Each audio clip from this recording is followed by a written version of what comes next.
Rekan-rekan jemaah yang dimuliakan oleh Allah Subhanahu wa taala, nanti Ustadz Felix akan cerita mengenai tentang satu sosok yang kita sering dengar namanya. Namanya itu Salahuddin Al-Ayyubi. Tapi tidak semua orang tahu detail. Jangan-jangan nama asli beliau itu bukan Salahuddin Al-Ayyubi. Kita akan bercerita, nanti Ustadz Felix akan cerita tentang bagaimana sih beliau bisa menjadikan sosok sebagai seorang Salahuddin Al-Ayyubi itu yang Masya Allah namanya sampai sekarang masih kita dengar cerita hebatnya itu. Dan itu tidak hanya sampai di situ. Walaupun tema ini berat Ustadz. Jadi kalau cerita Salahuddin gue banget, kayaknya masih ada satu kata di antara gue banget itu ada satu kata, yaitu gue ingin banget gitu kan, kira-kira begitu ya. Nah nanti diajarin Tad, gimana Tad? Salahuddin itu hafiz, ya kan, ahli kimia, sastra, terus kemudian dokter dan seterusnya. Ini kita bab Quran aja kayaknya kita belum beres. Nanti Ustadz Balik akan cerita. Dan terakhir, bagaimana sih kita berjuang untuk Baitul Maqdis itu nanti kita gimana? Apa yang bisa kita lakukan? Khususnya pemuda seperti kita ini. Begitu Tad, mungkin sebagai awal kepada Ustadz, waktu dan tempat saya persilakan. Tafadhol. Baik. Bismillahirrahmanirrahim. Assalamualaikum warahmatullahi wabarakatuh. Alhamdulillahirabbil alamin, wassalatu wassalamu ala asrofil anbiya'i wal mursalin wa ala alihi wa sahbihi ajmain. Asyhadu an la ilaha illallah wa asyhadu anna Muhammadan abduhu wa rasuluhu la nabiyya ba'da. Wa qala Allah ta'ala fil kitabihil karim, a'udzu billahi minasyaitonir rajim. Bismillahirrahmanirrahim. Kuntum khairu ummatin ukhrijat linnas ta'muruna bil ma'ruf wa tanhauna 'anil munkar wa tu'minuna billah. Alhamdulillah, puji dan syukur senantiasa kita panjatkan kepada Allah Subhanahu wa taala, zat satu-satunya menggenggam nyawa manusia. Dia kala yang akan mengembalikan kita ke satu hari yang tidak ada keraguan di dalamnya, dan kita berharap mudah-mudahan saat hari itu datang kita kembali kepada Allah dengan membawa seluruh keimanan yang kita punya pada hari ini. Mudah-mudahan kita semua tetap untuk teguh, tetap untuk istiqomah kepada kalimat la ilaha illallah Muhammadur Rasulullah hingga Allah ridho pada kita ketika kita kembali kepadanya. Maka salat dan salam semoga tercurah dan terlimpahkan kepada baginda Nabi besar Muhammad sallallahu alaihi wasallam yang telah menunjukkan kepada kita bagaimana cara yang paling tepat untuk mencintai Allah Subhanahu wa taala, bagaimana caranya untuk menghidupi diri kita di dunia ini, dan bagaimana meninggalkannya dengan cara yang paling pantas. Mudah-mudahan kita semuanya hanya berpanutan, hanya berteladan kepada Rasulullah sallallahu alaihi wasallam, dan mudah-mudahan kita semua termasuk orang-orang yang dikenali oleh beliau, termasuk orang-orang yang diingat oleh beliau, termasuk orang-orang yang disebut-sebut oleh beliau, dan beliau mengelompokkan kita di barisan belakang beliau untuk dihantarkan kepada surganya Allah. Dan mudah-mudahan bersama dengan Rasulullah sallallahu alaihi wasallam kita bisa memandang wajah Allah Subhanahu wa taala. Dan terakhir, mudah-mudahan kita senantiasa berdoa kita masuk surga bersama-sama semuanya. Amin. Alhamdulillah teman-teman sekalian, benar tadi yang sudah disampaikan oleh moderator, ini adalah sebuah tema yang sangat sulit. Saya selama ini senantiasa diminta untuk menyampaikan tentang Salahuddin Al-Ayyubi ketika orang sudah ngelihat saya menyampaikan tentang Muhammad Al-Fatih. Tapi sampai sekarang inilah pertama kalinya saya menyampaikan tentang Salahuddin Al-Ayyubi. Bukan apa-apa teman-teman sekalian, tapi karena saya secara pribadi merasa malu, merasa berat ketika saya harus menyampaikan tentang Salahuddin Al-Ayyubi. Kenapa? Karena tadi sudah disampaikan Salahuddin ini seolah-olah sangat jauh daripada kita. Jauh banget. Muhammad Al-Fatih gimana? Ya jauh juga sih, tapi ya lumayan lah. Karena Salahuddin ini kan tahun 1100-an. Tahun 1100-an, sedangkan Muhammad Al-Fatih kan 1400-an. Terpaut 300 tahun antara Salahuddin Al-Ayyubi dengan Muhammad Al-Fatih. Dan kita tahu semakin dekat orang dengan Rasulullah, walaupun dekat ini tidak harus dimaknai masa ya, tapi kedekatan masa ini juga mempengaruhi kedekatan ketaatan, kedekatan prestasi. Karena kita tahulah siapa sih diri kita dibandingkan dengan misalnya Umar bin Khattab. Siapa sih kita dibandingkan misalnya dengan Abu Bakar As-Siddiq. Semakin orang tuh dekat dengan Rasulullah, baik dari segi masa, dia lebih mudah untuk mengindera apa sih yang dilakukan oleh Rasulullah, bagaimana sih kaum muslimin yang ideal itu seharusnya. Nah, maka mereka lebih mudah punya role model sehingga mereka lebih bisa menunjukkan ketaatan di dalam Islam. Nah, dengan kata lain, kalau kita bahas Muhammad Al-Fatih saja 1453 itu sudah jauh banget daripada diri kita, apalagi kita bahas Salahuddin Al-Ayyubi. Dan Salahuddin Al-Ayyubi ini di luar rata-rata lagi gitu kan ya. Kenapa di luar rata-rata? Contoh misalnya, saya pengen ngasih tahu akhir hidup Salahuddin Al-Ayyubi itu ketika beliau itu meninggal, maka beliau dikatakan pemakaman beliau itu seperti seolah-olah pemakaman para nabi. Kenapa? Karena nggak ada satupun orang yang pernah melihat ada satu orang manusia yang sangat dicintai oleh manusia yang lain, baik itu adalah orang muslim, baik itu adalah orang kafir, baik itu adalah orang yang dekat, baik itu adalah orang yang jauh, baik itu adalah orang yang punya jabatan, atau itu orang yang rakyat jelata, semua mencintai Salahuddin Al-Ayyubi. Maka mereka bilang, kami nggak pernah melihat pemakaman model seperti ini, nggak ada satupun orang yang nggak menangis misalnya. Sementara orang yang dibicarakan yang meninggal itu cuma meninggalkan uang 47 dirham dan 1 dinar. Jadi bisa kita bayangin, Salahuddin Al-Ayyubi itu pas meninggal, prosesi pemakamannya itu ngutang. Kebayang nggak sih? Padahal dia itu adalah penguasa sultan, bukan hanya penguasa Syria, penguasa Mesir, lalu kemudian penguasa Yaman, penguasa kemudian Laut Mediterania dan seterusnya, dan 2 tanah haram. Kalau dia mau duit gampang banget. Tapi kalau kita bicara sekali lagi, ini jauh banget. Bahkan pada saat meninggalnya saja diceritain itu udah jauh banget, apalagi pada saat hidupnya. Kayaknya kita nggak akan bisa nyamain. Tapi apalah contoh kalau saya tidak bisa ditiru? Maka contoh itu kan harusnya kan memang harus bisa ditiru. Maka ada seorang pujangga yang kemudian mengatakan ketika Salahuddin Al-Ayyubi itu meninggal dan banyak sekali kejadian-kejadian pada kaum muslimin, nama Salahuddin itu semakin sering disebut. Saking seringnya Salahuddin disebut untuk menjadi kemudian contoh daripada kepahlawanan, contoh daripada kekesatriaan, contoh daripada kehebatan dan segala macamnya, idealisme seorang muslim seperti apa, sampai-sampai penyair ini kemudian mengatakan begini, kalian itu bicara kum Salahuddin, kum ya Salahuddin, berdirilah wahai Salahuddin, bangkitlah lagi dari kuburmu wahai Salahuddin, bangkitlah dari kuburmu wahai Salahuddin. Sementara kemudian tanah saja sudah jijik ketika mendengarkan ucapan-ucapan kalian, kata seorang pujangga ini. Kenapa tanah itu seolah-olah jijik? Karena tanah kuburan itu bertanya-tanya, harus berapa kali kalian membangunkan Salahuddin untuk menutupi kepengecutan kalian sendiri? Berapa kali kalau kalian harus kemudian menyebutkan nama Salahuddin untuk menutupi bahwa Anda sendiri itu tidak capable? Kenapa harus kemudian Salahuddin? Kenapa tidak ada yang berpikir bahwa mereka harus meniti jalan yang dititi oleh Salahuddin? Ini sebenarnya yang menjadi acara pada hari ini. Apalah gunanya sebuah contoh kalau ia terlalu jauh untuk digapai? Tidak sebenarnya. Maka pada hari ini saya coba untuk menghibur diri, menyampaikan tentang Salahuddin, walaupun kemudian tidak terlalu detail.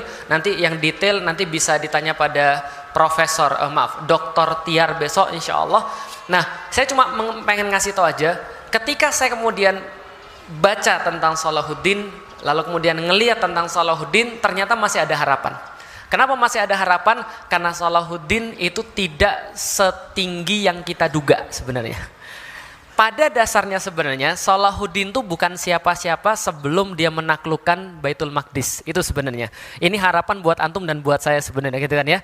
Karena Salahuddin itu sebelum dia menaklukkan Baitul Maqdis, dia nggak pernah dicatat, dia nggak pernah disebut-sebut, dia nggak pernah kemudian digadang-gadang karena orang ini senantiasa berada di bawah bayang-bayang orang-orang hebat. Siapa orang-orang hebat yang dimaksud? Maka kalau kita membahas tentang Salahuddin, kita nggak membahas Salahuddin sebelum kita bahas 3 orang yang lain. Yang pertama bapaknya namanya Najmuddin Ayyub. Yang kedua pamannya namanya Asaduddin Syirkuh. Yang ketiga adalah role modelnya, pahlawannya, idolanya namanya Nuruddin Mahmud Zangki. Nuruddin Mahmud bin Imaduddin Zangki. Ini adalah orang yang sangat berpengaruh. Bahkan menurut para ulama-ulama dan penulis sejarah, ketika mereka membahas tentang Salahuddin dan kehebatannya, tentang baca Qur'annya, tentang akidahnya, tentang puasanya, tentang hajinya, tentang jihadnya, tentang segala macamnya, mereka membahas contoh misalnya, mereka membahas Salahuddin itu tawakalnya kepada Allah itu nggak pernah dikalahkan. Dalam setiap peperangan dia selalu mendahulukan sujud pada Allah sebelum perang. Dia senantiasa kemudian bertawakal pada Allah dalam setiap hidupnya. Sholatnya itu nggak beres-beres. Baca Qur'annya yakin lebih bagus daripada kita. Setelah selesai dia baca Qur'an, malam-malam dia masih ngundangin para ulama, bacain 2-4 juz di hadapan dia, di tendanya dia. Sholat rawatibnya nggak pernah ketinggalan daripada sholat jamaah, bahkan pas dia sakit, kecuali 3 hari pas dia pingsan. Itu kemudian Salahuddin, nggak pernah ketinggalan salat berjamaah. Lalu pas sakit menjelang meninggal gimana? Pas dia masih sadar, ketika dia masih sadar, masjidnya dipindahin di kemahnya dia. Paham ya? Jadi kalau kita kan, oh mohon maaf saya nggak bisa ke masjid. Ini nggak, masjidnya pindah ke sini.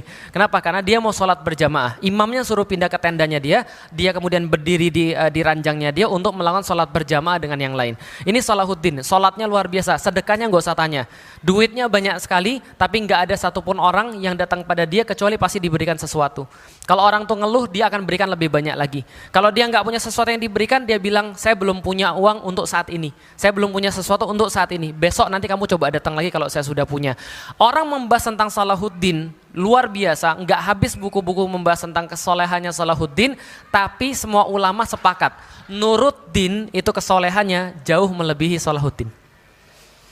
Paham nggak maksudnya kira-kira? Jadi orang bahas tentang cerita-cerita Salahuddin, itu sebenarnya mereka sedang membahas cerita tentang Nuruddin sebenarnya. Contoh, suatu hari ada cerita, Salahuddin ditanya, Salahuddin ini senang main hoki kuda. Pernah tahu hoki kuda? Jadi naik di atas kuda terus permainan lah.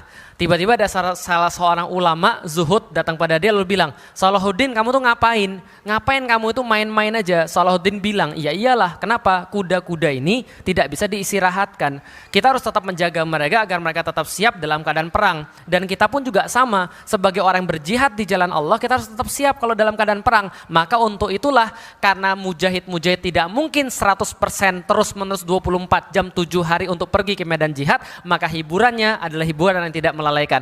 Cerita itu cerita Nuruddin. Paham gak kira-kira saya? Tapi orang cerita tentang Salahuddin, karena Salahuddin juga mungkin menceritakan tentang itu. Kebaikan-kebaikannya Salahuddin itu semua cerita tentang Nuruddin. Maka kalau Anda baca cerita tentang Nuruddin dan baca cerita tentang Salahuddin itu sama, plus Nuruddin lebih tinggi. Contoh misalnya, orang yang sama, seorang ulama pernah ngisi di majelisnya Salahuddin. Ketika ngisi di majelisnya Salahuddin, orang-orang tuh pada ribut. Ada orang ngomong di belakang, ada yang kalau zaman sekarang anak-anak main pesawat-pesawatan gitu kan ya, ada yang ngobrol sama yang lain, ada yang jualan online shop dan segala macam gitu kan ya. Lah itu ketika itu sampai syekhnya bilang, Salahuddin saya nggak mau ngisi, pergi dia. Dia pergi, lalu kemudian di rumahnya dia dibujuk, kenapa syekh, kenapa syekh? Akhirnya syekhnya bilang, saya nggak mau ngisi di majelis kamu, kenapa? Majelismu kayak pasar. Saya dulu ketika zamannya Nuruddin, saya tuh ngisi, itu burung-burung kayak hinggap di kepala saya. Paham maksudnya? Jadi saking kemudian heningnya majelis itu, saking kemudian Nuruddin sangat perhatian pada kemudian segala macamnya, maka dia kemudian sampai sangat merasa nyaman ketika ngisi. Maka saya bilang tidak bisa dilepaskan dari Nuruddin Zangki, nggak bisa dilepaskan dari Asaduddin Syirkuh, nggak bisa dilepaskan dari Najmuddin Ayyub. Ketika tiga ini sudah nggak ada, baru Salahuddin itu maju. Paham ya? Jadi Anda jangan merasa pesimis dulu. Saya kan bukan siapa-siapa. Iya mungkin Anda bukan siapa-siapa. Nanti kalau Felix sudah mati gitu kan, Anda baru jadi. Kira-kira begitulah kira-kira. Berarti Felix harus mati dulu, mungkin gitu kan ya. Tapi saya pengen kasih tahu, orang ini nggak ada di dalam radar. Nggak ada di dalam radar. Dia bukan orang seperti Muhammad Al-Fatih yang memang dari lahir sudah membawa gelar sultan. Dia bukan orang yang favorit.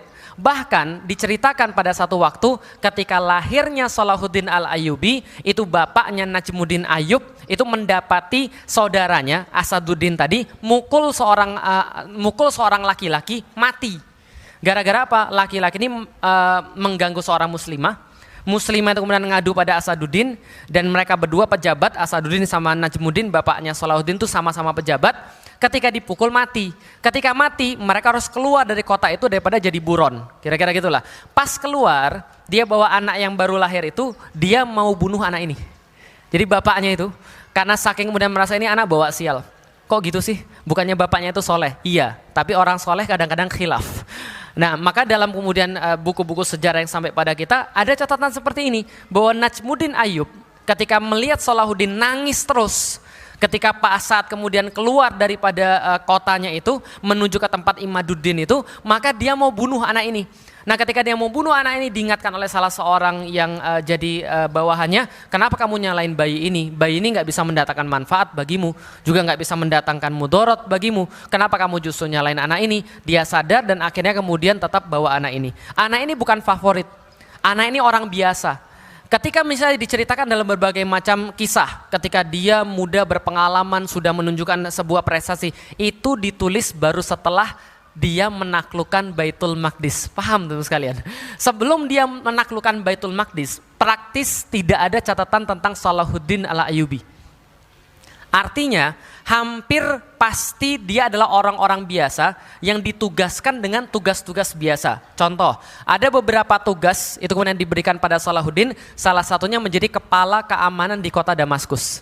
Itu salah satunya, kepala keamanan kalau zaman sekarang polisi. Jadi menjaga keamanan. Saat itu ada yang buat puisi. Buat puisinya Salahuddin itu lahir dengan nama Yusuf. Yusuf kalau dalam cerita Al-Quran ganteng atau tidak? Ganteng. Saking gantengnya itu pas dia lewat, itu cewek-cewek motongin tangannya sendiri. Nah, maka pujangga itu berkata, kalau Yusuf yang satu membuat cewek-cewek tangannya kepotong, maka Yusuf yang satu ini membuat cowok-cowok tangannya kepotong. Paham maksudnya? Karena pencuri-pencuri nggak akan aman di depan dia. Karena kalau pencuri ketangkep, maka akan diberlakukan syariat, tangannya dipotong. Tapi cuma itu aja kemudian yang menjadi prestasi dia. Nggak ada lagi catatan apapun lagi. Nggak ada catatan tentang prestasi dia, nggak ada apapun. Prestasinya Salahuddin baru dicatat ketika dia dan pamannya diminta sama Nuruddin untuk menyelesaikan permasalahan Mesir. Saya agak bingung mau cerita dari mana, tapi mudah-mudahan kalau saya loncat-loncat teman-teman paham. Tapi sebelum saya cerita tentang semua ini, saya pengen cerita tentang yang lain lagi. Tahan sampai di sini ya, tentang Mesir ya. Bisa disepakati? Saya mau cerita yang lain. Teman-teman sekalian, ceritanya tahun 1000-an.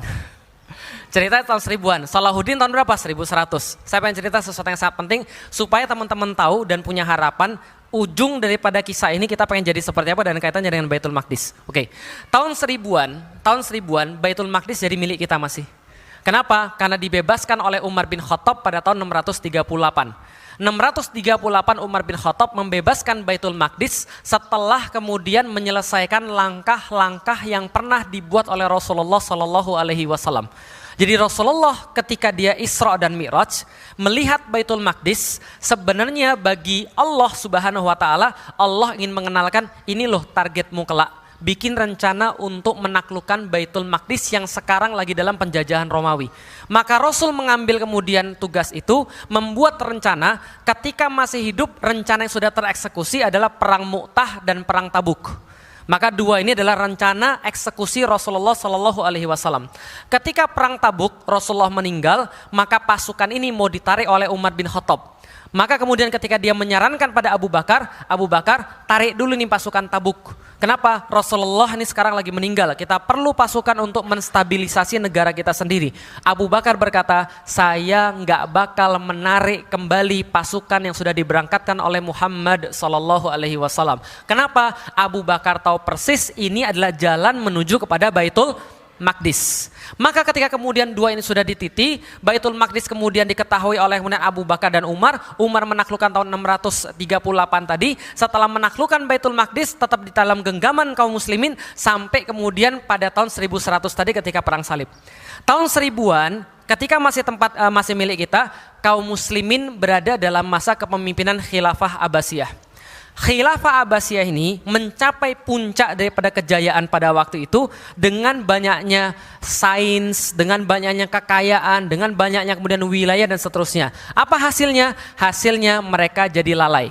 Makanya saya perlu kasih tahu, Anda ada yang diuji dengan kemiskinan, ada yang diuji dengan kekayaan, ada yang diuji dengan gak terlalu pintar, ada yang diuji dengan yang sudah sangat pintar. Kira-kira yang mana yang lebih susah? Ujian miskin atau ujian kaya? Ujian miskin atau ujian kaya? Ujian nggak terlalu pintar atau ujian pintar banget? Paham sampai di sini teman sekalian? Jadi kalau Anda nggak terlalu pintar, kalau Anda miskin bersyukur, Anda baru dikasih ujian yang rendah, paham teman sekalian? Kaum muslimin itu tidak pernah kalah ketika mereka masih pada masanya Umayyah. Nggak pernah kalah ketika mereka masih kemudian di bawah Rasulullah Shallallahu Alaihi Wasallam. Padahal mereka nggak punya yang namanya teknologi. Mereka nggak punya yang namanya keluasan wilayah. Mereka nggak punya keluasan waktu. Mereka bukan yang diunggulkan, tapi mereka menang terus. Tapi ketika masa Abbasiyah, saat mereka sudah punya segala-galanya, mereka jadi malas. Mereka malas jihad, mereka malas kemudian untuk pergi keluar, mereka malas ribat, mereka malas untuk belajar dan seterusnya. Hasilnya seluruh urusan keamanan diberikan Abbasiyah pada orang-orang Turki untuk pergi ke perbatasan. Dari situlah muncul namanya Kesultanan Saljuk. Jelas ya, Kesultanan Saljuk muncul, kemudian ketika dia menyatukan seluruh kekuatan di perbatasan, Kesultanan Saljuk ini di Asia Kecil. Pernah lihat peta? Asia Kecil tahu? Asia besarnya nggak tahu, saat itu Asia Kecil apalagi. Ada satu tempat Asia Kecil, ini berbatasan dengan wilayah Romawi. Orang Saljuk ditaruh di sana. Orang Saljuk ini namanya orang Turki kan pintar perang. Perang terus menerus, nguasain wilayah Bizantium, nguasain wilayah Konstantinopel, Bizantium. Lama-lama orang Bizantium merasa ini ancaman nyata. Ketika ancaman nyata, 1071 seorang kaisar namanya Romanus Diogenes itu keluar membawa 100.000 pasukan. Tugasnya menghancurkan Kesultanan Saljuk. Waktu itu dipimpin oleh namanya Alp Arslan. Alp Arslan dibilang saya nggak mau perang, saya cinta damai, saya nggak mau perang. Tapi kemudian orang Romawi bilang perang. Sekarang juga dipaksa-paksa, akhirnya perang. Pasukannya cuma setengahnya. Alp Arslan langsung pakai baju kain kafan, baju putih dari kain kafan. Lalu kemudian pakai di belakang juga kain kafan. Siap-siap meninggal, dia khotbah. Yuk kita pergi perang. Kalau kita mati, kita sudah siapin kain kafan, kita mati syahid.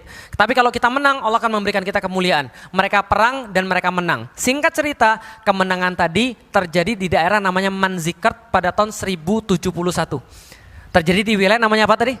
Manzikert 1071. Ini termasuk peperangan yang sangat-sangat berpengaruh. Setelah peperangan ini, nama Islam muncul di Roma, Vatikan. Lalu kemudian muncul di sana, terus-menerus dengar tentang kaum muslimin, puncaknya 1095, clash-nya antara orang-orang Bizantium dengan orang-orang Saljuk mencapai pada puncaknya. Orang Bizantium bilang, kirim surat kepada Paus yang ada di Roma, kita minta bantuan mereka untuk ngelawan orang-orang muslim. Sampai di sana, berita ini dikembangkan sedemikian rupa, pusat hoax dunia pada waktu itu, paham sekalian, bukan nasional, ya, pusat hoax dunia dikembangkan sedemikian rupa. Salah satunya apa? Orang-orang muslim antikristus, orang-orang muslim makan daging bayi, orang-orang muslim memperkosa orang-orang Kristen, mengencingi gereja makam suci yang ada di Palestina dan seterusnya. Banyak sekali hoax-hoax yang diproduksi, muncul perang salib. Jelas ya, perang salib 1096 muncul, perang salib pergi kemudian ke daerah muslim. Kenapa muslim hancur lalu dikuasai kemudian Baitul Maqdis oleh orang-orang salib? Alasannya sederhana, saya cuma mau menceritakan 1096 ketika muncul perang salib, Saljuk tidak lagi dipimpin oleh Alp Arslan, berpecah belah, mereka lebih mementingkan kelompok dan kekuasaan daripada Islam. Ini intinya. Intinya ketika perang salib, keadaan sebelum Salahuddin Al-Ayyubi lahir, kaum muslimin terpecah belah dan penguasanya pengen enak sendiri. Ada dua, satu ulamanya berpecah belah, dua penguasanya pengen enak sendiri. Apa contohnya? Nih lihat, sebelum Salahuddin Al-Ayyubi lahir, itu pernah terjadi bentrok antara pengikut Syafi'i sama pengikut Hambali. Bentrok 40 orang meninggal. Paham nggak? Gara-gara bahas apa? Masalah fikih. Paham nggak kira-kira saya? Jadi kira-kira gini lah. Celana itu cingkrang atau tidak, bunuh-bunuhan sampai 40 orang mati, paham teman sekalian, kira-kira gitu. Coba antum bayangkan, pengikut Syafi'i, pengikut Hambali sama-sama bersyahadat, ribut 40 orang meninggal, itu gara-gara bahas masalah fikih, dan itu kejadiannya bukan cuma sekali. Itu kejadian pada saat itu. Apalagi contohnya, ketika pasukan salib masuk, itu saking kemudian satu penguasa sama penguasa yang lain yang berdekatan gak suka, maka penguasa yang satu itu minta bantuan dan ngasih informasi kepada pasukan salib agar saudaranya gak menang perang. Paham teman sekalian? Itu kenyataan ketika Salahuddin Al-Ayyubi lahir. Menarik banget, ingat baik-baik, seorang ulama namanya Majid Al-Kilani, dia berkata, ketika dia melihat kondisi pada saat itu, maka dia berkesimpulan, ulama-ulama yang lahir sebelum Salahuddin dan sebelum Nuruddin, mereka tidak mengumandangkan seruan jihad ketika mereka dikuasai oleh perang salib. Ketika dikuasai oleh orang-orang salib. Kenapa? Menarik banget, coba camkan baik-baik. Karena ulama-ulama di masa itu tahu persis bahwa kaum muslimin tidak siap untuk berjihad. Kenapa tidak siap untuk berjihad? Karena mereka masih berpecah belah. Maka seluruh ulama-ulama yang lahir sebelum Nuruddin menjelang Salahuddin adalah ulama-ulama yang menyuruh kepada ukhuwah. Catat ya, ulama-ulama yang menyuruh kepada ukhuwah. Sampai ketika saya baca itu saya jadi mikir, kadang-kadang kan gini, ada orang berkata, nggak mungkin bersatu sebelum yang ada namanya akidahnya benar. Teman-teman sekarang saya mau nanya, akidah benar tapi tidak bersatu, atau bersatu tapi akidahnya nggak benar? Kira-kira pilih mana? Ini penting banget sebelum kita bahas tentang Salahuddin. Bersatu tapi akidahnya gak benar, ataukah bersatu tapi akidahnya gak benar, atau Anda sendirian tapi akidahnya benar? Yang mana kira-kira? Bingung kan? Yang penting akidahnya benar Ustadz, kalau akidahnya gak benar kan kita masuk neraka. Betul, tapi coba lihat baik-baik, yang kejadian pada saat itu adalah akidahnya gak benar tapi bersatu, itu pasukan salib. Walaupun bersatunya karena hoax, paham teman sekalian? Jadi bersatunya karena hoax, tapi bersatu, akidahnya nggak benar. Diberikan kemenangan atau tidak? Oke, coba lihat baik-baik. Pernah nonton film Kingdom of Heaven? Belum ya? Ini saya kasih tahu ada satu percakapan yang menarik, tapi saya nggak yakin nih Salahuddin yang ngomong. Tapi walaupun saya nggak yakin, saya tetap mau cerita aja gitu kan ya. Jadi gini ceritanya.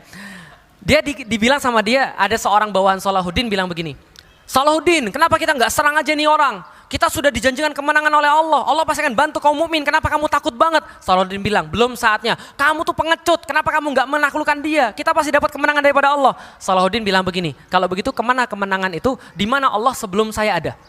Karena sebelum dia ada kan kalah terus sekalian. Nah, Salahuddin pengen ngasih tahu bahwa tidak cuma nyebut nama Allah, tapi Anda harus kemudian melihat sebab akibatnya. Kenyataannya adalah ketika perang salib itu orang-orang salib bersatu walaupun mereka akidahnya gak benar. Kita ada yang akidahnya benar tapi berpecah belah. Yang dikasih kemenangan siapa? Tapi saya nggak mau ngomong bahwa kalau akidahnya salah yang penting bersatu, karena itu juga salah, paham ya? Yang mau saya ngomong adalah harusnya akidahnya benar, dan kalau orang akidahnya benar nggak mungkin berpecah belah. Paham teman sekalian? Berarti kalau ada yang masih berpecah belah, akidahnya dipertanyakan. Paham gak sih kira-kira saya? Alasan apa sih? Alasan apa sih antum bisa menghilangkan nyawa orang lain padahal antum sudah berakidah?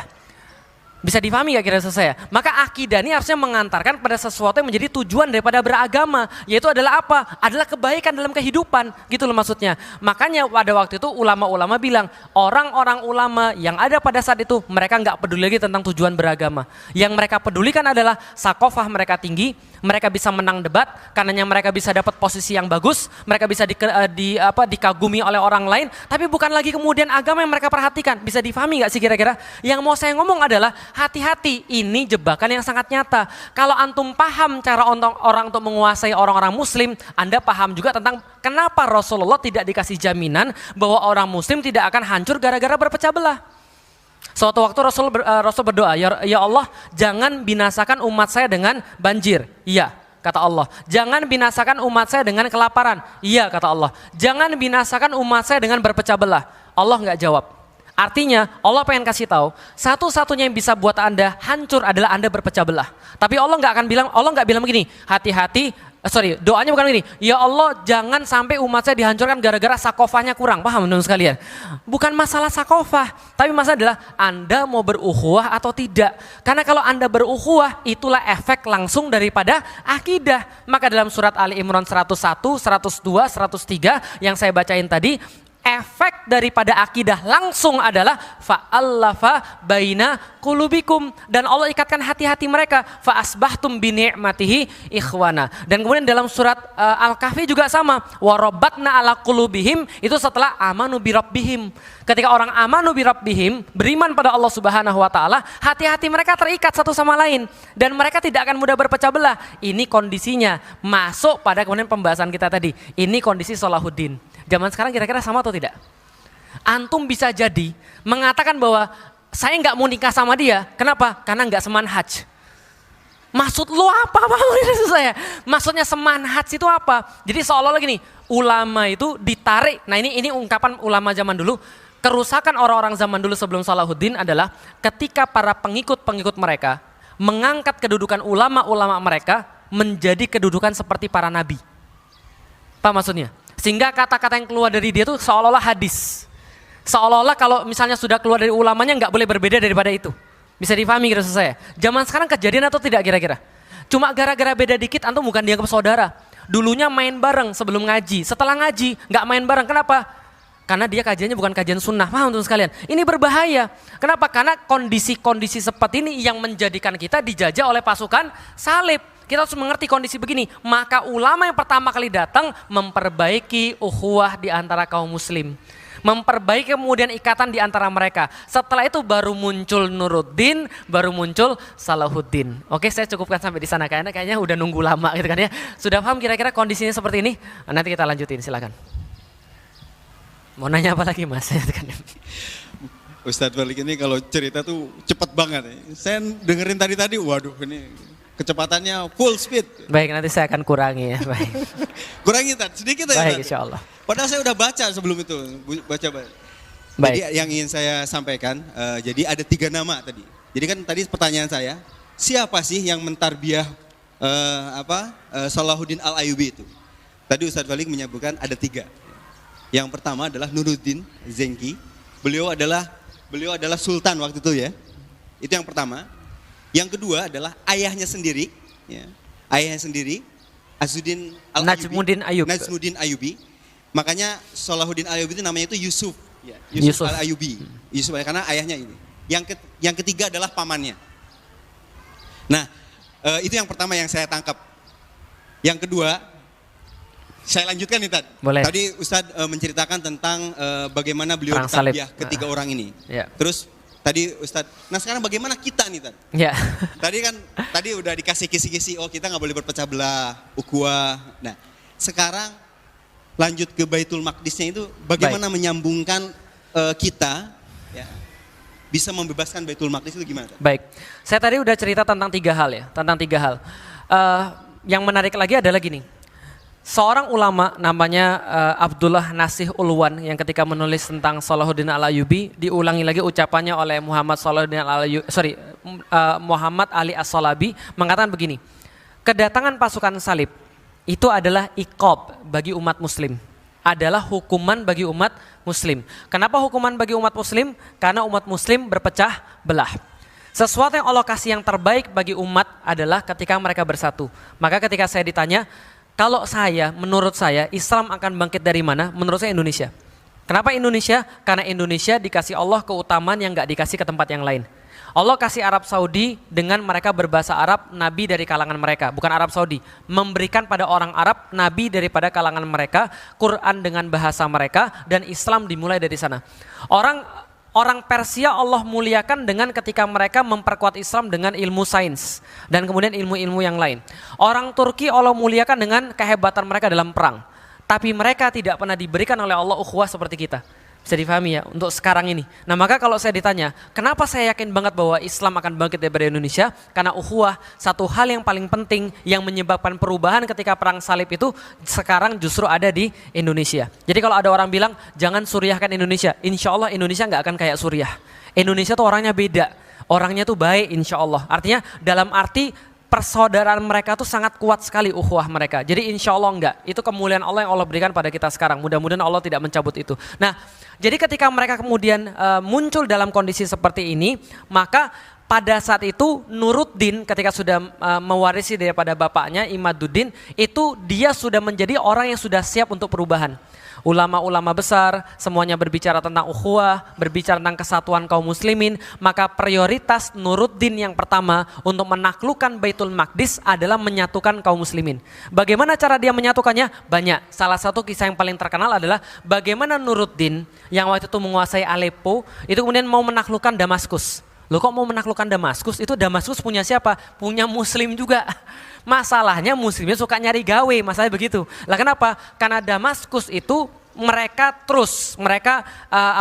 punya perjanjian dengan pasukan salib dan mereka ngasih upeti pada pasukan salib dan bersama pasukan salib menjaga keamanan daripada invasi saudara-saudara muslimnya yang lain. Paham sampai di sini? Jadi jangan bayangkan kaum muslimin itu dulu satu lagi kayak zamannya Rasulullah, kayak zamannya Umayyah, tidak, mereka berpecah belah satu sama lain. Nah, ketika kemudian Aleppo itu kemudian menjadi kotanya Nuruddin, lalu Nuruddin mau menaklukkan Damaskus. Dia mengepung kota Damaskus hampir 1 tahun lamanya. Berapa lama? 1 tahun. Tapi nggak ada pertumpahan darah. Kenapa? Ngepung cuma nakut-nakutin doang, orang-orang ngelihat Nuruddin ngepung, terus kemudian yang dilakukan Nuruddin bantuin orang yang bertani di perbatasan kota, ngasih orang yang kemudian nggak punya, membantu permasalahan-permasalahan di dalam kota di situ, yang mau pergi haji difasilitasi. Jadi ngepung cuma untuk pencitraan, paham teman sekalian? Nah, tapi ini pencitraannya bagus, paham teman sekalian? Dia ingin mencitrakan diri pada orang-orang Damaskus bahwa dia tidak berbahaya, bahwa pasukannya untuk melindungi kaum muslimin. Dia berkali-kali 4-5 kali nulis surat kepada Mujiruddin Abak namanya, penguasa pada saat itu di Damaskus. Dia bilang, saya datang bukan untuk menumpahkan darah, tapi kewajiban saya melindungi orang-orang muslim. Kalau kamu nggak bisa melindungi, serahkan pada saya. Yang penting kamu jangan macem-macem, jangan lagi kemudian berkomplot sama orang-orang salib, ikut saya aja. Selama 1 tahun dia nggak menumpahkan darah. Ujung-ujungnya bagaimana Nuruddin menguasai kota Damaskus? Dia kuasai dengan cara orangnya buka pintunya sendiri. Paham teman sekalian? 1 tahun pencitraan pada orang untuk melihat bahwa dia tulus, bahwa dia tidak pengen kemudian untuk menguasai apapun, dia cuma ingin dia cuma pengen menyatukan kaum muslimin agar kaum muslimin siap untuk pergi ke Baitul Maqdis. Apa yang dia lakukan lagi? Pengajian-pengajian kayak begini. Makanya senangnya saya dengan sahabat Al-Aqsa adalah kita bukan hanya bicara tentang donasi. Donasi itu adalah faktor kesekian. Yang paling penting kalau kita mau tahu pembebasan tentang Baitul Maqdis itu cuma dilakukan oleh 2 orang. 1, Umar bin Khattab, yang kedua Salahuddin Al-Ayyubi. Kalau Anda pintar, Anda nggak punya contoh selain 2 ini. Karena cuma 2 ini yang berhasil bisa difahami. Dan dua-duanya melakukan hal yang sama sebelum mereka melakukan penaklukan Baitul Maqdis. Apa? Melakukan edukasi secara total pada seluruh kaum muslimin. Itu yang namanya Nuruddin, selain menyatukan kaum muslimin, dia sewa banyak ustadz nulis tentang dalil-dalil Baitul Maqdis. Dia sewa banyak ustadz untuk menjelaskan kaum muslimin tentang Baitul Maqdis dan keutamaannya. Dia kemudian membacakan hadis-hadis tentang Baitul Maqdis. Dia membuat sayembara perlombaan. Siapa yang menulis tentang Baitul Maqdis paling bagus untuk kemudian dibacakan pada pasukan-pasukan yang sedang berjihad. Apalagi bahkan Nuruddin Zanki membuat mihrab untuk kemudian ditaruh nanti ke Baitul Maqdis kalau dia sudah berhasil menaklukkan Baitul Maqdis. Tapi dia nggak sempat untuk melakukan itu. Yang melakukan itu Salahuddin Al-Ayyubi. Jadi Salahuddin ketika menang, dia bawa mimbarnya daripada Nuruddin dipasangkan kemudian di Masjidil Aqsa. Itu kemudian jadi sampai seperti itu. Jadi ini semua diramaikan tentang pembicaraan tentang Baitul Maqdis. Nah, ketika kemudian dia sudah wafat, Salahuddin Al-Ayyubi dengan sangat mudah melanjutkan. Maka saya bilang itu, kalau kita sekarang bukan siapa-siapa, pastikan yang kita ikuti itu siapa-siapa. Itu yang pertama. Maka cara tarbiyah kita gimana? Cara tarbiyah kita adalah cari orang yang paling serius, minimal yang paling tahu tentang Baitul Maqdis, ikutin di belakangnya dia, yang jelas bukan saya, paham teman-teman sekalian? Kalau teman-teman di sahabat Al-Aqsa, itu sudah jelas mereka benar-benar serius tentang itu. Saya dikasih 3 buku, makanya saya tadi baca-baca banyak, gitu kan ya. Saya dikasih 3 buku emas Baitul Maqdis untuk kemudian pengetahuan saya, dan mereka serius banget. Kalau kita bukan siapa-siapa, ikuti siapa-siapa. Siapa yang diikuti oleh Salahuddin Al-Ayyubi? Pamannya, Asaduddin Syirkuh. Dari dia belajar apa? Dari dia belajar tentang jihad dan tentang peperangan. Najmuddin Ayyub belajar tentang apa? Administrasi kota dan tentang agama. Pada Nuruddin Zanki belajar tentang apa? Role model semuanya. Maka dia ikuti. Ketika semuanya sudah wafat, ternyata gilirannya Salahuddin Al-Ayyubi. Hidup nggak adil kan ya? Hidup nggak adil kan ya? Memang hidup nggak adil. Ada yang bertanya pada saya, kenapa bukan Nuruddin Zanki yang menaklukkan? Ya suka-suka Allah, paham teman sekalian. Makanya kalau Anda sekarang lebih muda daripada saya, itu justru bisa jadi sebuah hal yang menjadi kelebihan antum. Ternyata orang bukan membahas tentang Nuruddin, orang membahas tentang Salahuddin. Padahal Salahuddin ibarat kalau zaman dulu, siapa yang lihat tahun 80-an? Pernah lihat Manchester lagi masa jaya-jayanya? Pernah tahu Manchester United pada masa jaya-jayanya? David Beckham tahu? Tahu crossingnya David Beckham tahu? Nah, kalau guyonan zaman dulu saya sama teman-teman saya itu, Dwight York itu tinggal naruh kepala aja begini, paham sekalian. Nah yang ngarahin itu adalah David Beckham, terus mantol masuk, paham sekalian. Nah Salahuddin itu cuma gitu doang, paham sekalian. Ibaratnya, karena jalannya sudah dirintis oleh Nuruddin Zanki, gitu loh maksudnya. Nah jadi itu kemudian cara tarbiyahnya. Nah maka apa hubungannya kita dengan kemudian Baitul Maqdis? Sama, sini saya kasih tahu. Ketika Salahuddin Al-Ayyubi meninggal setelah sakit 12 hari, Salahuddin Al-Ayyubi itu sakit dan meninggal cuma 12 hari saja bedanya.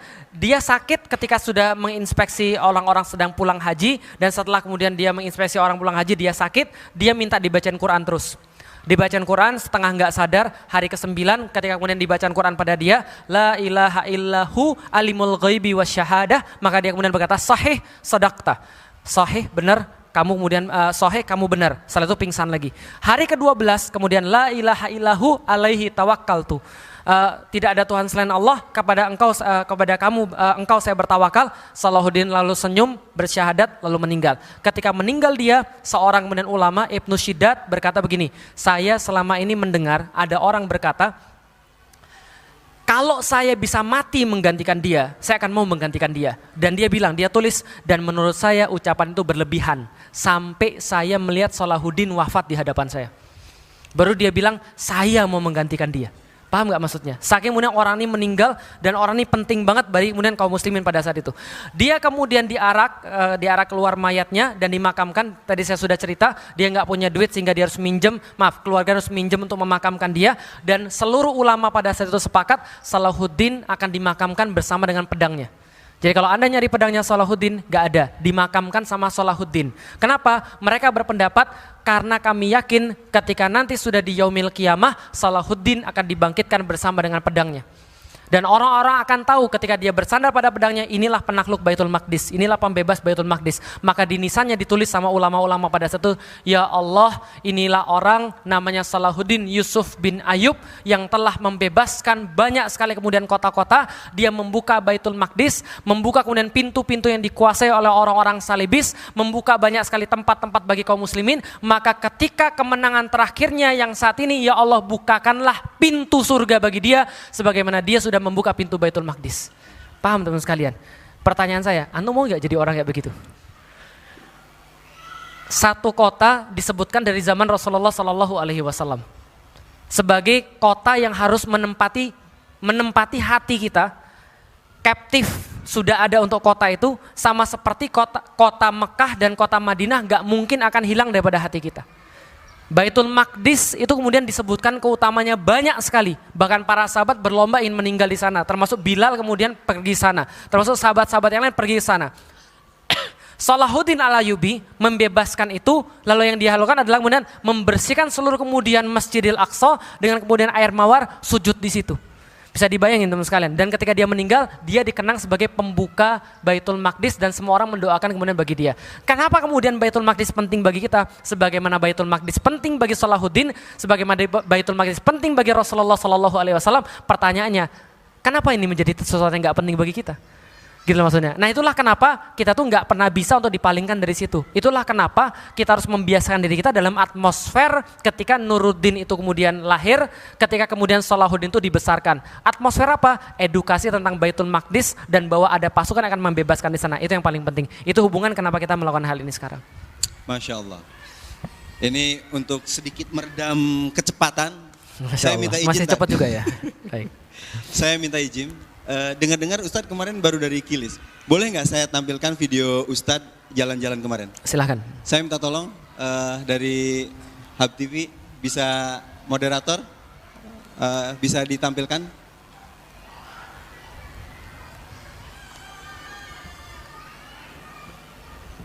Boleh sambil cerita, Tad? Oh ini videonya bukan dari saya nih berarti nih.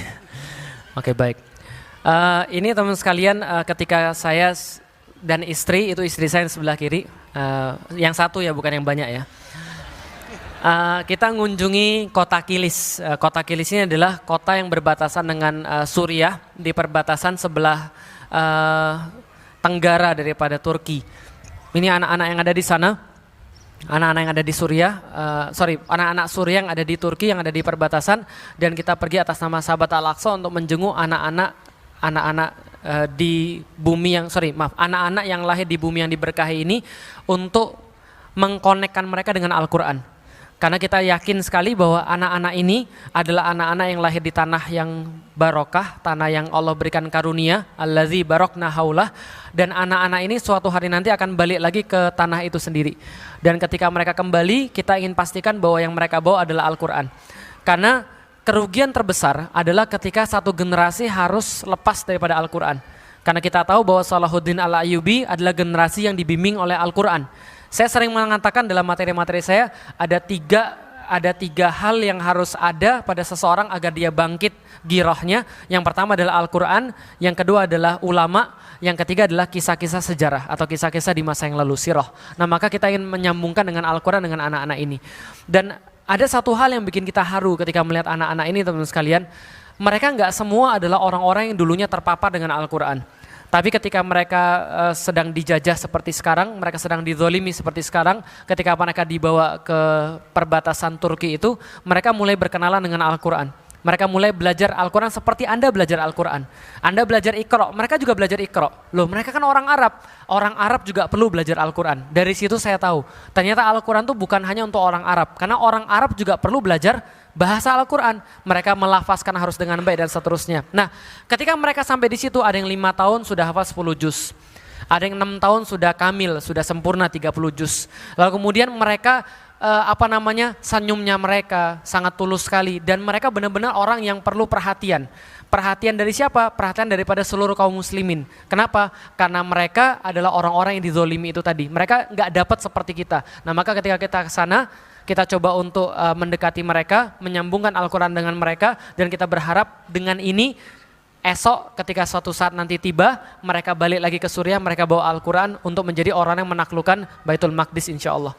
Karena kalau kita lihat Baitul Maqdis itu tidak ditaklukkan kecuali Suriah sudah beres urusannya dan Mesir sudah beres urusannya. Itu yang terjadi pada Salahuddin Al-Ayyubi. Kalau cerita saya tadi terhambat sampai ke Mesir, cerita itulah yang akan terjadi nantinya. Mesir dikuasai oleh Salahuddin, Syria dikuasai oleh Salahuddin, baru Baitul Maqdis akan dibebaskan. Karena dalam sejarah tidak pernah ada cerita orang Baitul Maqdis bisa menolong dirinya sendiri. Masya Allah. Dari dulu. Kenapa Rasulullah di Isra Mi'rajkan ke sana? Karena mereka lagi terjajah dan mereka nggak bisa membebaskan diri mereka sendiri.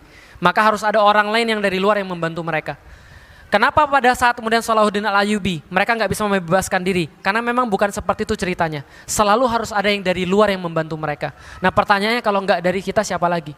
Jangan sampai kita termasuk orang-orang yang jadi seperti yang dikatakan Pujangga tadi, tanah-tanah meneriaki kita, lalu kemudian kita tuh menyembunyikan pengecutan kita dengan memanggil nama Salahuddin. Enggak, insya Allah kita yang jadi Salahuddin yang berikutnya, insya Allah. Masya Allah.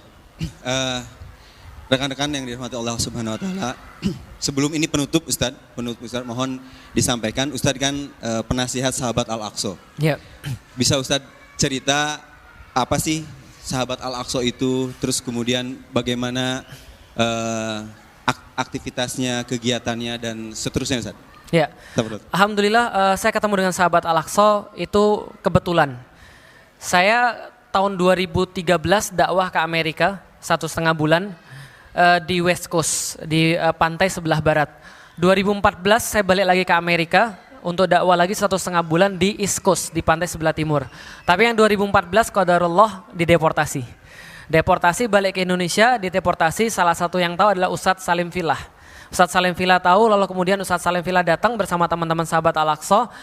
Ngomong-ngomong, Ustadz Salim Fillah juga termasuk penasihat sahabat Al-Aqsa. Bersama dengan saya, Ustadz Abdullah Hadromi, Ustadz Mustafa Umar, Ustadz Abdul Somad, dan yang lain. Ustadz Tiar Anwar Bahtiar, dan seterusnya. Nah, ketika kemudian datang sahabat Al-Aqsa, kemudian disampaikan dengan cerita ini, saya bilang, kalau saya terhadap kebangkitan Islam di Indonesia aja saya peduli, apalagi terhadap Al-Aqsa. Kenapa? Karena ini nggak bisa dipisahkan. Karena kalau kaum muslim pengen bangkit di Indonesia, mereka harus berpikir tentang Al-Aqsa. Karena ini adalah kemudian ya banyaklah hadis-hadis akhir zaman menyebutkan tentang Baitul Maqdis. Makanya harus jadi perhatian saya bilang saya insya Allah mau untuk kemudian sama-sama peduli pada Baitul Maqdis. Bareng-bareng sahabat Al-Aqsa, dan yang saya senang daripada sahabat Al-Aqsa adalah saya selalu ngomong begini sama orang lain, bukan promosi ya, tapi saya cuma ngasih tahu kenapa sih saya secara pribadi tidak terlibat dalam organisasi yang lain atau komunitas yang lain, tapi saya mau bareng-bareng teman-teman sahabat Al-Aqsa. Pertama, ini adalah keluarga bagi saya, mereka adalah keluarga. Yang kedua adalah sahabat Al-Aqsa itu tidak ngoyo untuk donasi. Karena donasi itu bukan sesuatu yang utama. Walaupun saya kadang-kadang posting terus-menerus, karena bagaimanapun juga walaupun kita tahu yang utama bukan donasi, tapi ujung daripada semuanya kita juga harus memberikan tanda kasih pada mereka. Karena bagaimanapun juga jihad itu dengan mal. Tapi intinya bukan itu. Donasi itu hanyalah ujung daripada pemahaman. Nah, pemahamannya harus diinstal, edukasi. Maka ini yang kemudian yang kita sepakati bersama dengan sahabat Al-Aqsa, kita ingin mengedukasi seluruh umat di Indonesia tentang pentingnya menaruh Baitul Maqdis sebagai pembahasan utama buat kita. Ini kemudian kita senang. Yang berikutnya adalah saya senang lagi karena teman-teman di sahabat Al-Aqsa itu mereka nggak mau memakai uang donasi untuk bagian daripada operasional. Walaupun mungkin sah-sah saja untuk memakai operasional daripada donasi. Tapi kalau saya secara pribadi, saya nggak pernah. Dakwah itu saya biayain sendiri sampai sekarang. Saya nggak pernah untuk mengharapkan apapun. Saya senang dengan orang-orang kayak begini, maka kemudian kita aktif bersama dengan sahabat Al-Aqsa. Maka saya dan teman-teman sahabat Al-Aqsa sekarang fokus untuk menyadarkan umat tadi, bagaimana caranya menjelaskan mereka tentang Baitul Maqdis, keutamaan Baitul Maqdis seperti apa, dan bagaimana cara berjuang untuk kemudian membebaskan Baitul Maqdis. Dan kita serius, bukan hanya kemudian melihat lalu kemudian sedih dan tiap tahun kemudian seperti itu. Enggak, kita coba untuk serius bagaimana caranya untuk mengedukasi diri kita sendiri. Maka kalau teman-teman mau, sahabat Al-Aqsa punya banyak sekali daurah untuk bisa kemudian teman-teman paham, oh ini yang namanya Baitul Maqdis, oh ini kemudian kisahnya seperti ini, oh begini kemudian cara yang paling konkret bagi kita untuk membebaskan Baitul Maqdis. Sekarang yang paling konkret apa? Enggak ada yang lebih konkret kecuali belajar, sudah saya bilang. Pelajari, satukan umat, baru kita bicara tentang yang lain. Tapi kalau kemudian umat belum bersatu, penguasa masih mikirin diri sendiri, dan dengan segala macam berusaha untuk mempertahankan kekuasaannya, walaupun dengan berbuat kemudian untuk menyakiti sahabatnya yang lain atau saudara muslim yang lain, itu nggak bakal terjadi pembebasan Baitul Maqdis. Bisa dipahami teman-teman sekalian? Jadi kira-kira gitu. Masya Allah. Baik, saya sekarang memberikan kesempatan kepada beberapa penanya. Boleh, Tad? Boleh, silahkan. Dari Ikhwan mungkin, kalau ada yang mau bertanya dari Ikhwan dan Ahwat, tafadol mengenai tentang Baitul Maqdis. Terus terang saja, buat saya sendiri, ya, itu belajar Baitul Maqdis itu seperti seolah-olah yang tidak pernah habis. Selalu ada ilmu baru ya, tentang Baitul Maqdis lagi. Silahkan bagi yang ingin tahu atau bertanya apapun itu tentang Baitul Maqdis atau mungkin tentang sahabat Al-Aqsa, tafadhol. Ada yang mau bertanya? Ibu-ibu? Dari Ikhwan? Silakan. Dari Ikhwan mungkin 2 orang, boleh silakan.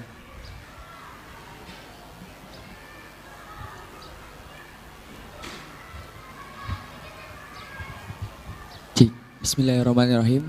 Assalamualaikum warahmatullahi wabarakatuh. Waalaikumsalam warahmatullahi wabarakatuh. Ustaz, saya ingin bertanya terkait tentang Baitul Maqdis. Kan ketika Umar bin Khattab dan Salahuddin Al-Ayyubi menaklukkan Baitul Maqdis itu kan, yang saya baca sejarahnya itu adalah dengan menggunakan perang ya, dengan perang. Nah, untuk kita sebagai kaum muslimin yang ada sekarang, apakah Baitul Maqdis ini nantinya ditaklukkan dengan perang lagi atau dengan selain perang? Mungkin itu. Jazakumullah khairan. Wassalamualaikum warahmatullahi wabarakatuh. Waalaikumsalam warahmatullahi wabarakatuh. Baik, pertanyaan singkat, kalau zamannya Salahuddin, zamannya Umar, itu Baitul Maqdis ditaklukkan dengan perang. Lalu apakah sekarang akan ditaklukkan dengan perang lagi atau seperti apa? Kalau mau menjawab satu pertanyaan, ada cara lain untuk menjawab. Mau saya kasih tahu cara lain untuk menjawab? Oke, caranya begini. Kalau saya sudah sampaikan bahwa Baitul Maqdis itu penaklukannya mengikut pada sunnah-sunnah 2 orang ini, gitu kan ya. Pertanyaannya adalah, ada nggak cara yang bisa berhasil untuk menaklukkan atau membuka Baitul Maqdis kecuali dengan cara perang? Pertanyaannya dibalik. Oke, kalau gitu kita lihat. Lihat ya, Baitul Maqdis itu dijadikan sebagai wilayah kaum muslimin ketika 638. 638. Sebenarnya tidak fully perang sih sebenarnya. Tapi yang lebih tepat adalah jihad fisabilillah, iya. Tapi kita harus ingat ketika Umar bin Khattab itu menaklukkan atau membebaskan Baitul Maqdis itu tidak dengan perang berdarah. Bisa dipahami ya? Kalau kampanyenya iya jihad fisabilillah, tapi pas penaklukan Baitul Maqdisnya itu kunci diserahkan kepada Umar bin Khattab oleh Safronius. Patrik yang ada di Ilia namanya pada waktu itu. Ilia itu adalah nama Yerusalem zaman dulu, Ilia. Dia serahkan kemudian kunci kotanya kepada Umar bin Khattab. Berarti ini lewat perang atau tidak? Tidak. Berarti ini lewat kemudian penyerahan secara damai. Dan keadaan jihadnya kita hitung iya. Tapi kotanya itu diserahkan secara damai. Oke, yang berikutnya. Salahuddin al-Ayyubi. Itu Hitin, peperangan Hitin 1187 itu perang, itu jihad fisabilillah. Tapi kasus Baitul Maqdisnya itu perang atau tidak? Itu diserahkan juga. Kan ada filmnya. Gitu kan ya.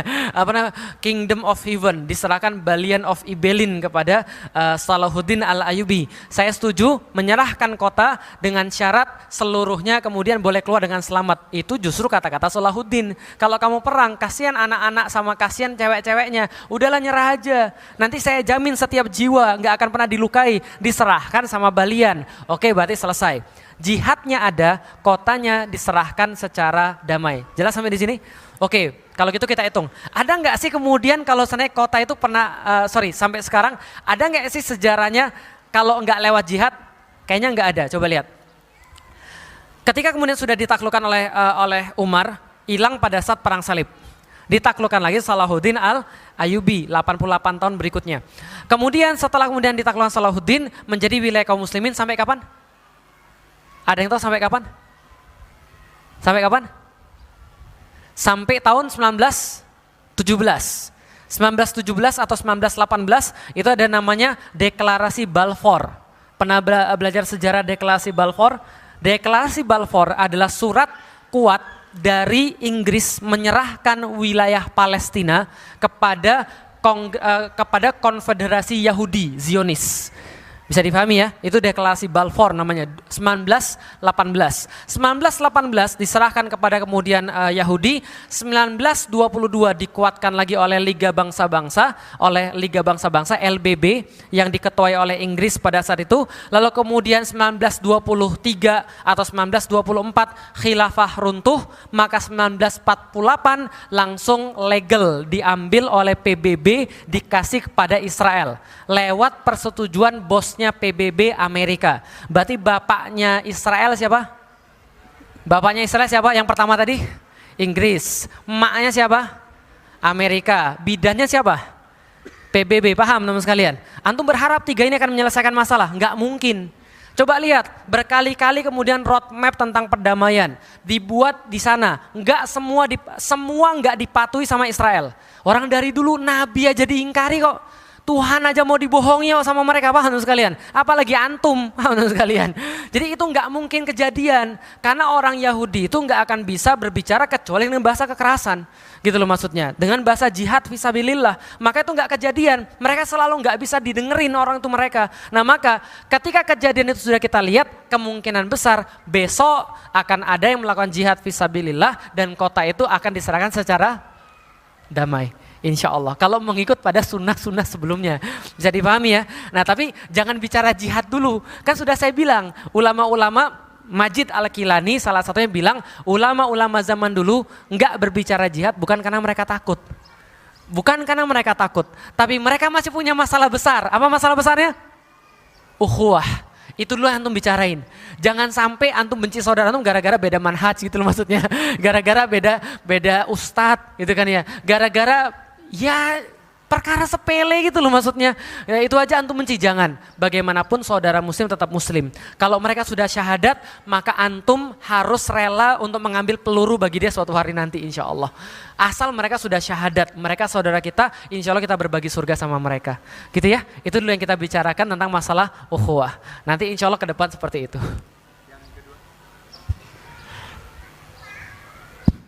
Bismillahirrahmanirrahim. Assalamualaikum warahmatullahi wabarakatuh. Waalaikumsalam warahmatullahi wabarakatuh. Nama saya Rizal dari Serpong juga. Yang mau saya tanyakan begini Pak Ustadz, kalau dilihat dari tokoh-tokoh yang saat ini gitu, tokoh-tokoh Muslim itu mungkin kita bisa lihat pemimpin Turki ya, Bapak Joseph Erdogan. Nah Bapak Joseph Erdogan ini memang yang paling lantang gitu kan untuk membela saudara kita di Palestina gitu, bahkan di forum-forum resmi internasional beliau sangat keras gitu kan.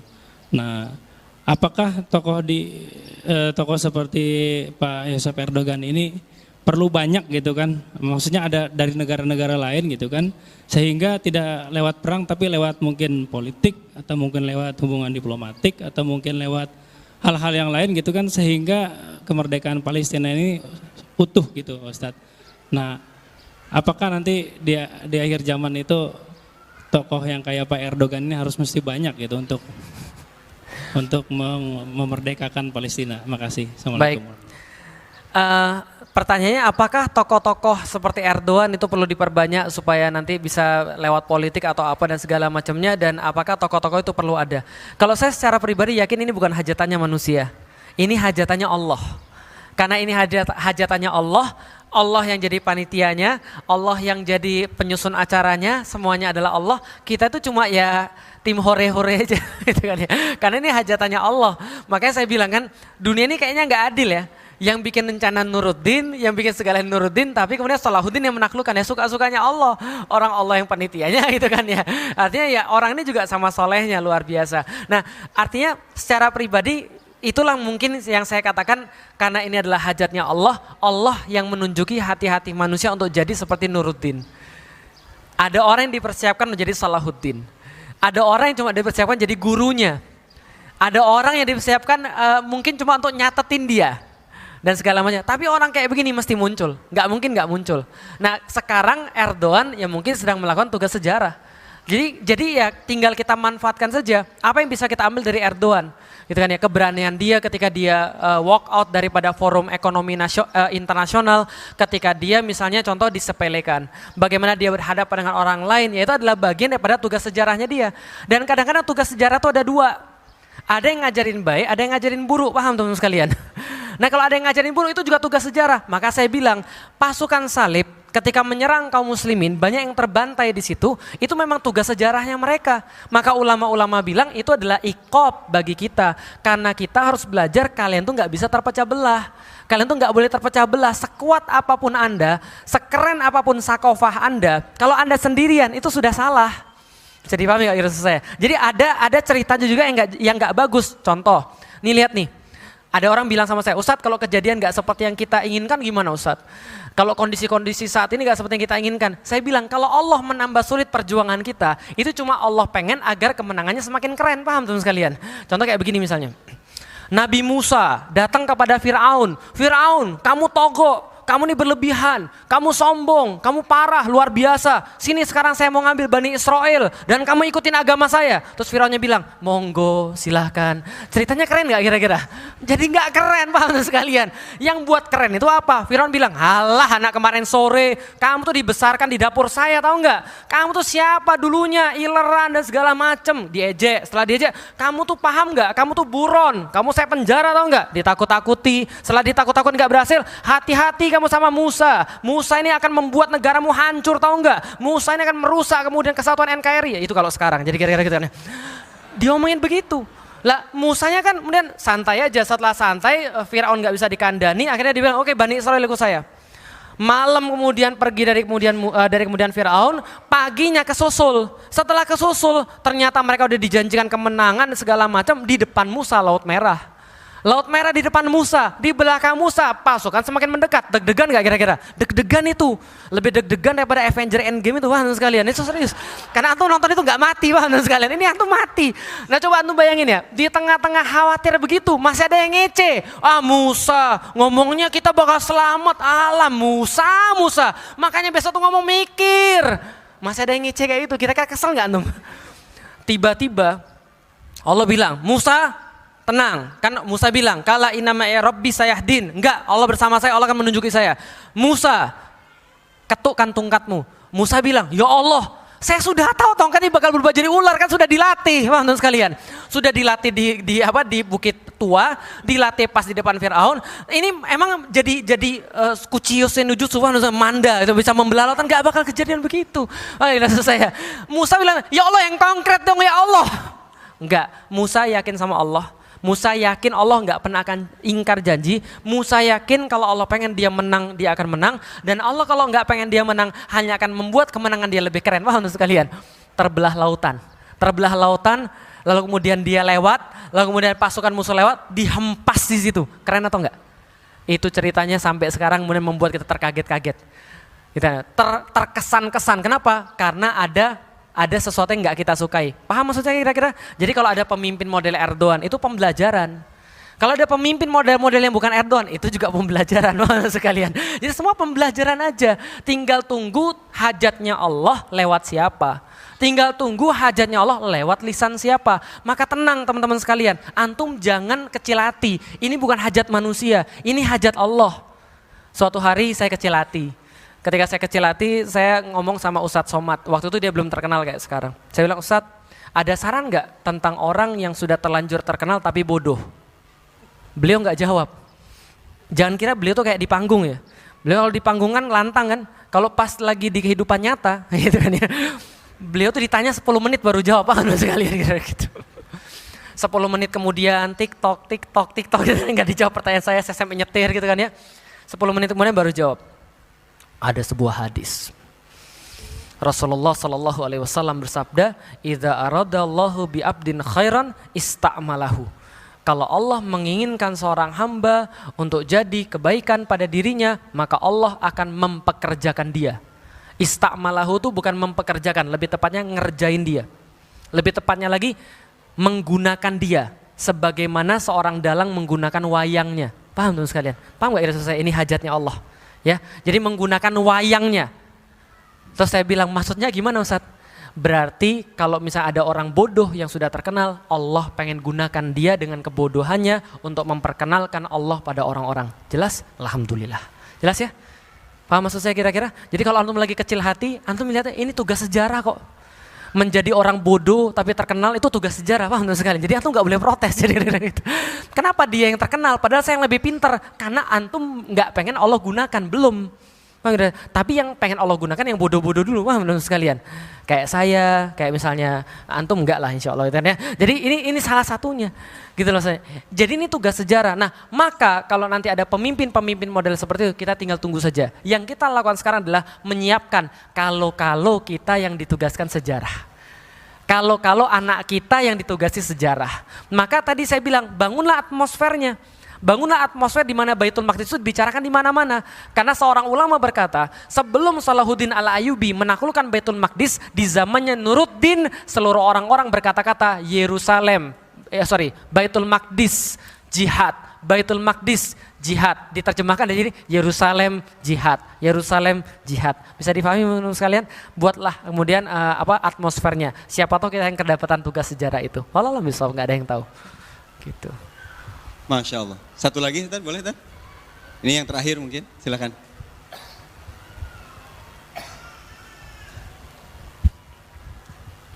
Bismillahirrahmanirrahim. Assalamualaikum warahmatullahi wabarakatuh. Waalaikumsalam warahmatullahi wabarakatuh. Begini Ustadz, mungkin saya punya 2 pertanyaan. Yang pertama mengenai Palestina atau tanah di Baitul Maqdis ini.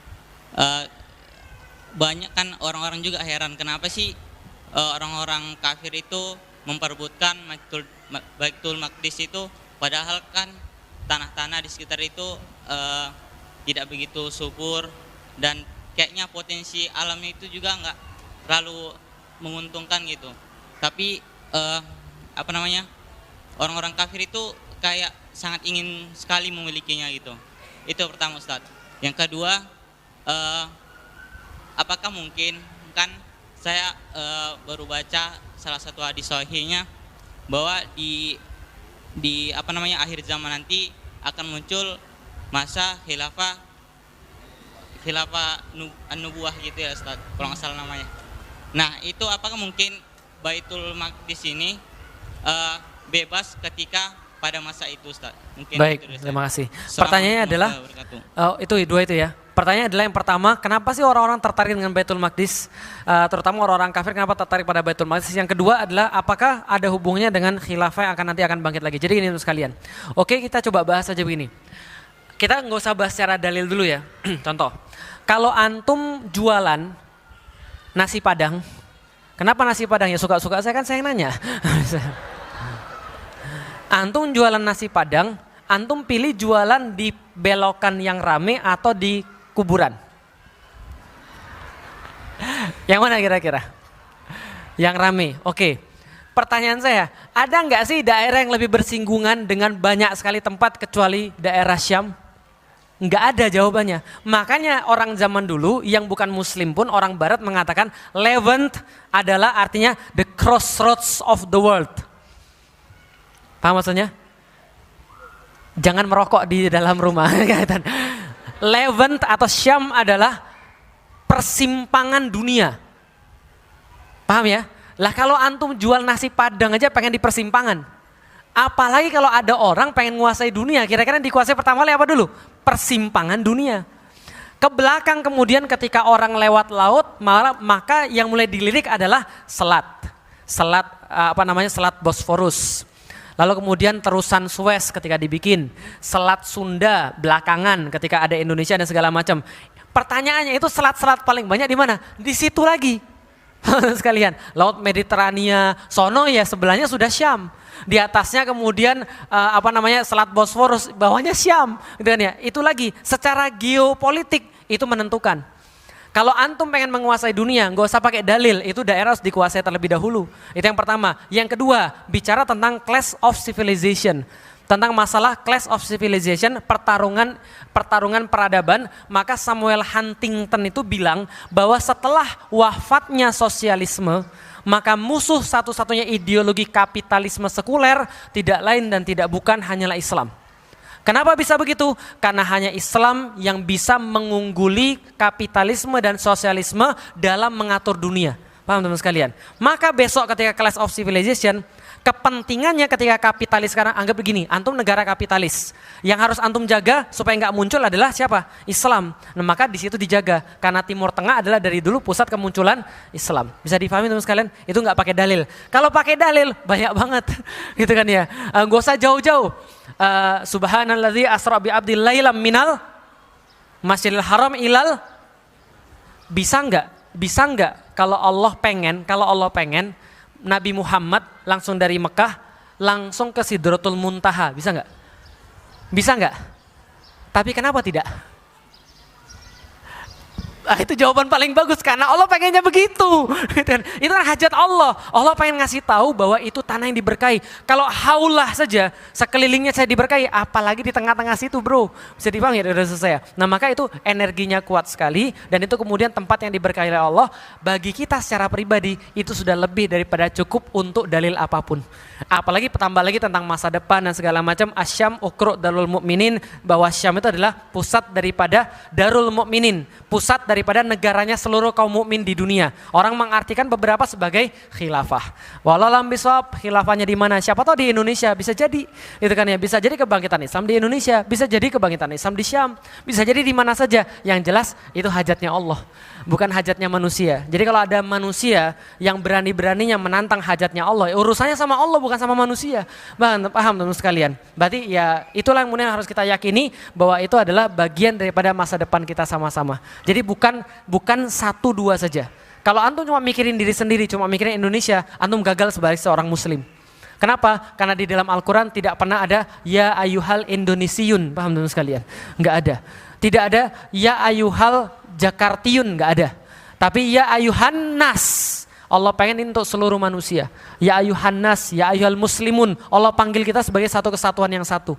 Maka siapapun yang belajar Islam, akidahnya benar, maka pertama kali keperluannya adalah bersatu padu dengan seluruh kaum muslimin di seluruh dunia sebagai bagian yang satu. Sebagai kaum muslim, tidak terpisah antara kita dan Palestina, kita dengan Suriah, kita dengan Yaman, kita dengan Myanmar dan seterusnya. Bisa dipahami? Oke, baik. Masya Allah, terima kasih Ustadz, luar biasa. Beliau menerangkan kepada kita hal yang sangat dasar tadi, bahwa kita harus belajar dan yang kedua ukhuwah, ya. Bahkan beliau membahas secara geopolitik dan seterusnya, luar biasa. Teman-teman yang dirahmati Allah Subhanahu wa taala, sebagai langkah awal teman-teman bisa mengunjungi foto-foto di sebelah. Jadi Sahabat Al-Aqsa itu punya namanya ISA. ISA itu Institut Sahabat Al-Aqsa. Institut Jadi- Salahuddin Al-Ayyubi. Oh, Institut Salahuddin Al-Ayyubi. Kebetulan ada ustadznya juga di sini, Ustadz Ardi. Beliau di belakang. Jadi mengumpulkan tentang ilmu-ilmu yang tadi Ustadz Felix katakan. Jadi bagaimana tentang Baitul Maqdis, daerahnya, seterusnya. Silakan teman-teman bisa melihat pameran di sebelah. Dan terima kasih juga kepada panitia, kepada takmir masjid, dan insya Allah seluruh donasi ya dari hari mulai Jumat, Sabtu hari ini, dan kemudian terima kasih juga kepada Hub TV. Jadi teman-teman bisa saksikan di Hub TV itu nanti ada nomor rekening, silakan untuk berdonasi ke sana. Oh, Mungkin- sama saya perlu tambahkan silakan. soalan rekening ini. Saya barusan ke Kilis kemarin, ke perbatasan untuk anak-anak di Suriah. Banyak kan gagal fokus. Yang ditanya adalah, Ustadz itu perempuannya kira-kira sudah siap nikah atau belum, gitu kan ya. Kalau antum kayaknya belum deh, gitu kan ya. Jadi jangan gagal fokus. Mereka itu bukan disiapkan untuk antum. Mereka tuh disiapkan untuk sesuatu yang lebih mulia, paham sekalian, itu kan ya. Artinya tolong fokus saja, biar mereka yang didik adalah orang-orang sana, gitu kan ya. Kita cukup membantu untuk mereka dididik. Salah satunya adalah saya tanya, apa program yang paling dekat? Mereka bilang program yang paling dekat itu adalah program pas Ramadan buka puasa bareng. Saya tanya berapa? Mereka bilang 15 lira buka puasa. 15 lira, saya bilang murah banget. Iya Ustadz, 15 lira itu pun untuk 5 orang buka puasa. 15 lira, 1 lira 2.500. Berarti 2.500 kali 15 berapa? Nggak sampai 50.000. Itu untuk 5 orang buka puasa. Para penghafal Quran, anak-anak yatim, dan anak-anak yang kemudian yang di sana yang kita bina di sana. Ada banyak program di sana, monggo. Saya sudah bilang, kita tidak mengatakan bahwa donasi ini yang paling penting. Kita sudah bilang edukasi. Tapi salah satu bagian daripada kepedulian kita pada mereka adalah jihad dengan mal kita. Maka niatkan walaupun gak ada sekarang, minimal kayak Salahuddin Al-Ayyubi kan gue banget. Kalau gak ada sekarang, katakan pada diri kita sendiri, saya gak ada sekarang, besok selagi ada, insya Allah kita akan coba bantu mereka di sana supaya mereka bisa kita konekkan dengan Al-Quran. Gitu ya, 1 orang, 5 orang, 15 TL. 15 lira, itu yang perlu saya sampaikan informasinya. Masya Allah, demikianlah sahabat-sahabat semua. Mari kita berdoa kepada Allah. Mudah-mudahan Allah takdirkan salah satu seorang di antara kita adalah sebagai yang membebaskan Baitul Maqdis. Insya Allah. Baiklah, mungkin demikian kajian ini kita tutup. Kita tutup dengan tadi ada apa namanya? Oh ya. Saya mengumumkan acara Festival Baitul Maqdis ini masih berjalan sampai dengan hari besok. Insya Allah akan diliput oleh TV One. Dan terakhir mungkin saya menyampaikan kepada teman-teman, silahkan bagi mereka yang ingin berdonasi mungkin ada di kotak-kotak amal, silahkan untuk menyampaikan langsung ke belakang. Insya Allah. Mungkin itu aja yang bisa saya sampaikan. Terima kasih. Dan habis ini insya Allah ada kajian secangkir kopi untuk Baitul Maqdis. Nanti kita akan bertemu dengan Ustadz Tiar, Anwar Bahtiar, salah seorang ahli sejarah. Terus kemudian Abah Fani. Abah Fani adalah ketua Sahabat Al-Aqsa. Bagi yang pengen tahu tentang Sahabat Allah. Dan insya Allah nanti ada teman kita Riki Harun, insya Allah. Mungkin itu yang bisa saya sampaikan. Terima kasih Ustadz. Mudah-mudahan Allah istiqomahkan kita semua, dan terima kasih semuanya Ustaz. Demikian, assalamualaikum warahmatullahi wabarakatuh. Subhanakallahumma wa bihamdika asyhadu an la ilaha illa anta astaghfiruka wa atubu ilaik. Wassalamualaikum warahmatullahi wabarakatuh.